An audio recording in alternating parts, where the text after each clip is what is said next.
টানা বৃষ্টি ও জলবদ্ধতার পর ডেঙ্গুর আতঙ্ক ছড়িয়েছে রতুয়ার সামসি গণেশপাড়া এলাকায়। নিকাশি নালায় ময়লা আবর্জনা ও জল জমে থাকার ফলে ডেঙ্গুর আতঙ্ক ছড়িয়েছে। নিকাশি নালা পরিষ্কার না হওয়ায় প্রশাসনের বিরুদ্ধে একরাশ ক্ষোভ উগরে দিয়েছেন এলাকাবাসী। কোথাও ময়লা আবর্জনার ছড়াছড়ি, আবার কোথাও পচা দুর্গন্ধ জল জমে রয়েছে।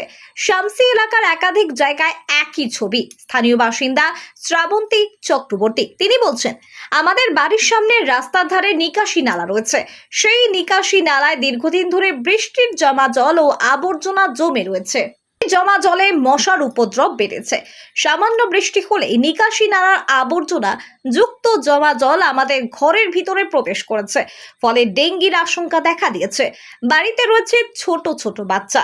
আমরা খুব আতঙ্কে রয়েছি। নিকাশি নালা পরিষ্কার করার জন্য সামসি গ্রাম পঞ্চায়েতে একাধিকবার জানানো হয়েছে, তবুও তারা কোনো কর্ণপাত করছে না। আমাদের দাবি অতি শীঘ্রই নিকাশি নালা পরিষ্কার করা হোক। যদিও এই বিষয়ে পঞ্চায়েত ও ব্লক প্রশাসনের কোনো প্রতিক্রিয়া পাওয়া যায়নি। Report Hindi news. সমস্যা এটা দীর্ঘদিন ধরে। আগে ড্রেন ছিল, কিন্তু নিকাশি ব্যবস্থা সেরকম ছিল না। সামান্য বৃষ্টি হলেই আমাদের বাড়িতে জল ঢুকতো। আমাদের বাড়ির সামনে এক হাঁটু জল, আমাদের যাওয়া আসার সমস্যা হতো। মানে আমাদের গোটা পাড়াটাই এই সমস্যা। এবার ড্রেন ছিল না, তখন এক সমস্যা ছিল। এখন ড্রেন হওয়ার পরেও আমরা সেই একই সমস্যার সম্মুখীন হচ্ছি, যে আমাদের বাড়ির সামনে আর ড্রেনের জল দীর্ঘদিন ধরে ড্রেন থেকে উঠে উঠে বাড়ির সামনে জমা হয়ে থাকছে। এবার এখন চারিদিকে ডেঙ্গুর পোস্টার দেওয়া হচ্ছে, আরো অনেক কিছুর রোগ কিসের পোস্টার দেওয়া হচ্ছে, কিন্তু আমরা মানে কিভাবে আছি সেটা আমরা মানে ভালো বুঝতে পারছি। বাচ্চা কাচ্চা নিয়ে এই গরমে বৃষ্টি হলে মানুষ আনন্দ পায়, শান্তি পায়। আমরা আতঙ্কে থাকি যে বাড়িতে জল ঢুকবে। আর ড্রেনের জল বাড়িতে ঢোকা মানে আমাদের বাড়িতে ছোট ছোট বাচ্চা আছে, নোংরা জল স্কুলের অফিসের সব এদিক দিয়ে যাতায়াত করে। আমাদের এই রাস্তাটা একদম চালু রাস্তা। এবার সমস্যা সবার। তো আমাদের এখন পাকার উপর নিয়ে সমস্যা, তাই হ্যাঁ হ্যাঁ জল নিকাশি ব্যবস্থা নিয়ে প্রচন্ড সমস্যা। নিয়েছেন? লিখিতভাবে জানানো হয়নি, কিন্তু মৌখিকভাবে অনেকবার যাওয়া হয়েছে কোথায়? পঞ্চায়েতে। কি বলেছেন তারা? কোনো পাত্তাই দেননি, বা কখনো হয়তো বলছেন যে হ্যাঁ হয়ে যাবে, তারপরে আর কোনো ইয়ে না। আপনার নাম? আমার নাম শ্রাবন্তী চক্রবর্তী, বাড়ি?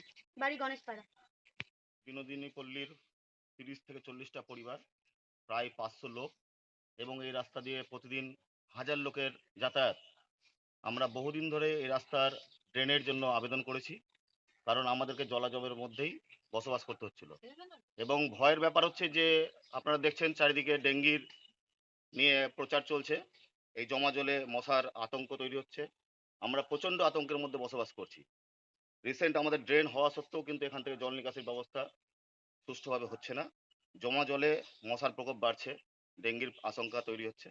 আমরা প্রচণ্ড ভয়াবহের আবহের মধ্যে জীবনযাপন করছি। আমরা চাইছি এর সুস্থ সমাধান হোক। আমরা পঞ্চায়েতে জানিয়েছি, বহুবার জানিয়েছি। এর আগে আমরা লিখিত অভিযোগ করেও ড্রেনের আবেদন করেছিলাম। ড্রেন হওয়া সত্ত্বেও এটা সমাধান হচ্ছে না। আমাদের অনেকবার মৌখিক জানানো হয়েছে। এখন সমাধান চাইছি এটা। যদি এর সমাধান না হয় তাহলে আমরা বৃহত্তর আন্দোলনে যাব।